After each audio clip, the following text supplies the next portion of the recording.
What is going on, ladies and gentlemen of YouTube? It's David here with Mac Tutorials 14, and in this video, this is part 1 of hands-on iOS 8.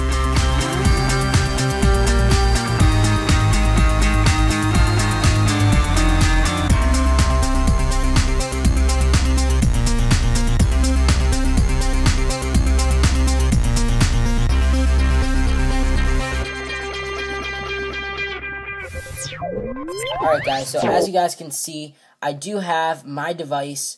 It is going through the initial process of actually doing its work over here, as you guys can see. So we're just going to give that some time right here. It should be speeding up. Then we should be reboot into settings. And then we're going to go ahead and set up our iPhone and look at some of the new features that come with iOS 8.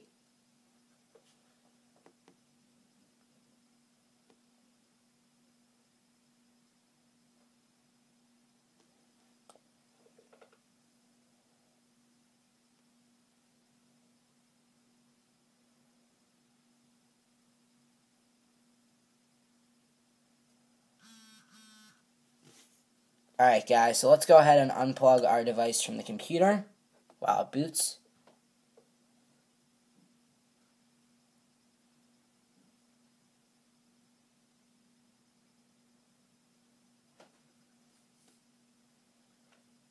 So as you guys can see, it says Hola, so let's slide that. Alright guys, so we're just going to briefly go through the setup process. Wants me to enter my passcode, Siri, and welcome to iPhone. So let's get started. So anyway, the most notable thing on the home screen that is new is the new Health app. So let's get started here. Let's go ahead and open up the Health app. And as you guys can see, we have a bunch of different things that we can do. We have the dashboard. We have your medical information. So if you put in different medical information, you can access that via that. Also, you can also create what is called a medical ID. So you can put in your blood type, your name, different things like that. So it's just really helpful for when, I guess, you need a doctor or whatever. So that is the Health app. Next, let's go ahead and check out the new Tips app. So we're going to go ahead and go into here, and it tells you guys all of what's new on the iPhone. So we're going to press Start Learning. It says quickly respond to a notification, send an audio message, a bunch of different stuff. So it shows you basically all of the new stuff in iOS 8. So this is a new app to iOS 8, and it's basically just to show new iPhone users and new iOS 8 users what features you can now do on iOS 8. So another feature that you have now is you also have the built-in Podcasts app, which is actually, we actually haven't ever had the Podcasts app built in. So let's go ahead and venture into that. And as you guys can see, we don't have any podcasts at this moment. Normally I have Let's Talk iOS there and stuff. And then as well as you guys can see, here is the Passbook app. So now this is where it will actually let you guys do Apple Pay if you have an iPhone 6 or 6 Plus. So it says allow Passbook to access your location. We're going to click don't allow. But anyway, guys, that's pretty much it for that. Let's check out the new redesigned control center. So anyway, I just have to swipe up, and as you guys can see, now we have a little bit more rounded toggles. As you guys can see, all of the toggles still do work.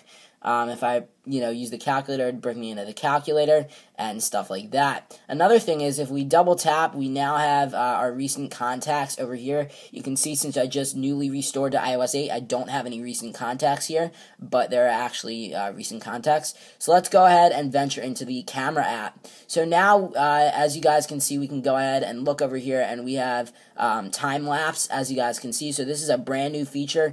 Let me just show you what it does. So I'm going to start recording a video now, as you guys can see. So here is the video that I'm recording, and it will speed everything up. So I'm just going to go ahead and let that play out for a little while longer. And as you guys can see, now I'm going to go ahead and show you guys what it looks like. So as you guys can see, it is a very fast time-lapse video, and we can go ahead and change, I guess, the amount of footage that's there and everything. So it's a pretty cool new feature. It's pretty cool. It's the opposite to slow-mo for iOS 8. So anyway, that's pretty much it for now. And anyway, let me just go ahead and Alright guys, so one of the new features is actually swiping down to access Spotlight Search. Now as you guys can see, we do have the regular iOS 7 style Spotlight Search, but now as you guys can see, I can actually go ahead and input a term. So let's say I want to go ahead and input Apple. And now as you guys can see, I can hit search over here, and it does suggest me a website, which is apple.com, as you guys can see. Another one is the Apple Store, so that'll actually, if I click on that, that'll actually let me access the App Store to go to that specific app to download it. And then also gives me contacts, messages, a bunch of that other stuff. So another thing I can also do, let's say I wanted, as you guys can see, I don't have really any other apps on here, so let's say I wanted to download Minecraft. So all I would have to do, instead of going directly into the App Store, is just typing in Minecraft. As you guys can see, if I start typing in mine, it'll actually come up, Minecraft Pocket Edition. If I keep typing that in, though, and actually search for it, you can see suggested website, www.minecraft.net from the web. It tells you all about that. You can search Wikipedia, so let's pull it up in the App Store. As you guys can see, this is what the page will look like in the App Store, $6.99. And yeah, that's pretty much it for Spotlight Search. Alright guys, so now I'm going to be showing you guys interactive notifications on iOS 8, or what I like to call quick reply. So now I'm going to go ahead and show you guys. I'm going to go ahead and push out a text notification to my device. So I'm going to go ahead and test this out. You should see it come through in just a second. So as you guys can see, now all we have to do is swipe down on the banner notification, and now we get this little iMessage box. So I'm just going to go ahead and type in, hey, what is up? And then we can go ahead and press send. And if you heard that, it did go through. So, yes, that is pretty cool. So let me just send myself another notification here. 3. And next we can go ahead and swipe down again, like I just showed you. And instead of doing this, now we can actually go ahead and reply to it via voice. So I'm going to say, hi guys, this is just a test, testing 1, 2, 3, testing 1, 2, 3, testing 1, 2, 3. So as you guys can see, let's play that back. Let's see if I can, no, I can't. But it will go through, so let me just press send, and I will play that back for you in a second.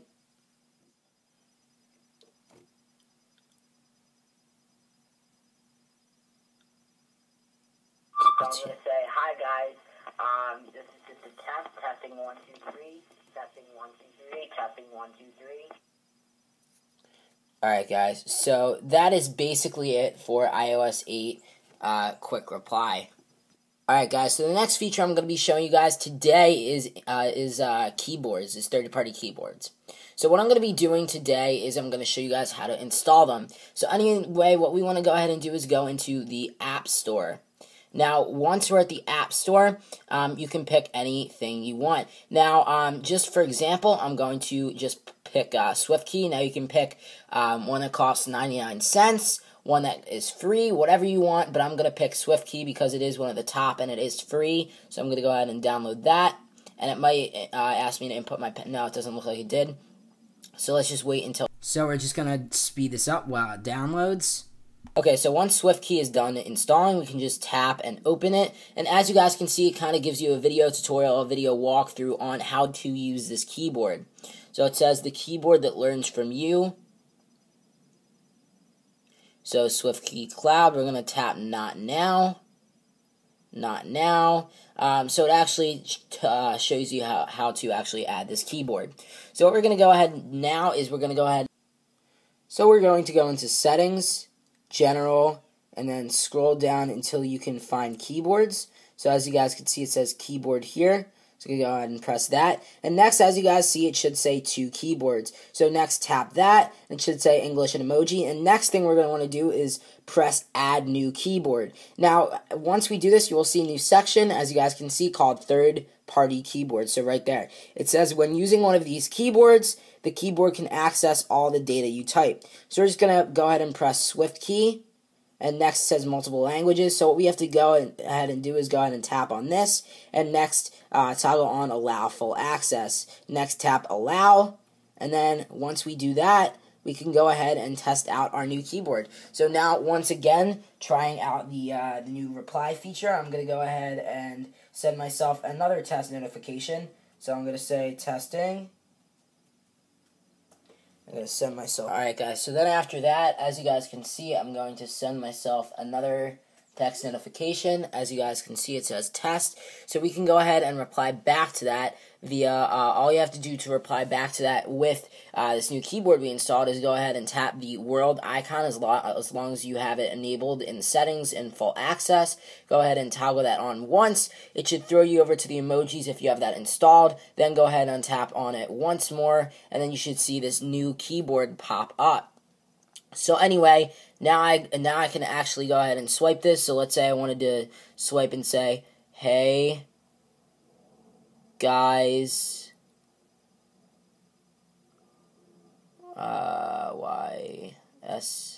hey guys, this is David. It gets a little bit getting used to here. Doesn't always add it right. D-A-V-I-D. Okay. With Mac tutorial. Okay, so it doesn't really work. But anyway, yeah, so this whole thing is pretty sick. So also you do also have the predictive text there, so I could say, hey, happy, here is the best thing about the same thing time. Okay, whatever. But anyway, you guys can see how this works. And yeah, let me know. Another great feature about iOS 8 is Hey Siri. So, you know how you could always do this? Hi, Siri. Hi. So you know how you could always do that? Well, now in iOS 8, if you plug in your device like so, and charge it, and then say, hey, Siri, how are you doing today? Very well, thank you. So that's not it. It can also do, hey, Siri, what's the weather like today? Okay, the temperature today will range between 54 and 61 degrees. Hey, Siri, what time is it right now in Japan? The time in Tokyo, Japan is 1:20 a.m. So it does work, as you guys can see. Hey, Siri, what time is it in Cupertino, California today? The time in Cupertino, California is 9:20 a.m. Demonstrate that with another song. So I'm going to go ahead and do, let's see. I'm going to go ahead and see if it knows that, well, I know it knows that song. Let's actually go ahead and play, why not? Let's play this song. Hey Siri, what am I listening to? Naming that tune. Alright, so I'm going to play the song now, as you guys can see. So I'm playing the song, and as you guys can see, it will recognize it in a couple of seconds, so just give it another couple of seconds to play. And as you guys can see, it says Fancy by Iggy Azalea. So that's exactly what I played, and that is the Shazam iOS 8 Siri integration feature. Alright guys, so another really, really awesome feature in iOS 8 is being able to take timed pictures. So what I mean by that is actually putting it on for time intervals. So anyway, let's go into the camera app and try this out. So anyway, as you guys can see right here, I have a timer. So that is new in iOS 8, that little timer here, so you can choose between to have it off, to have it set to 3 seconds or 10 seconds. So depending on what you choose, you either have 3 seconds or 10 seconds to get ready to take this shot. So first, let's do a 3-second picture. So we're going to do one right here, as you guys can see. And so I'm just going to take it right here. So anyway, bad picture. But anyway, that was the 3-second timer. So let's check the 10-second timer now. So it gives you a little bit more time to actually go ahead and do things. So now I'm going to go ahead and do this. 9, 8, 7. So you can see I can, do a bunch of different things as I'm doing here. And I can change the way my face looked. And anyway, so that's what it looks like. So that is the brand new time intervals option on photos. What is going on, ladies and gentlemen of YouTube? It's David here with Mac Tutorials 14. And I am back today for you guys to another video. I'm recording a message for the first time on iOS 8. This is pretty cool. Apple, you did a great job in producing iOS 8. And anyway, this is a test, so I'll talk to you guys later.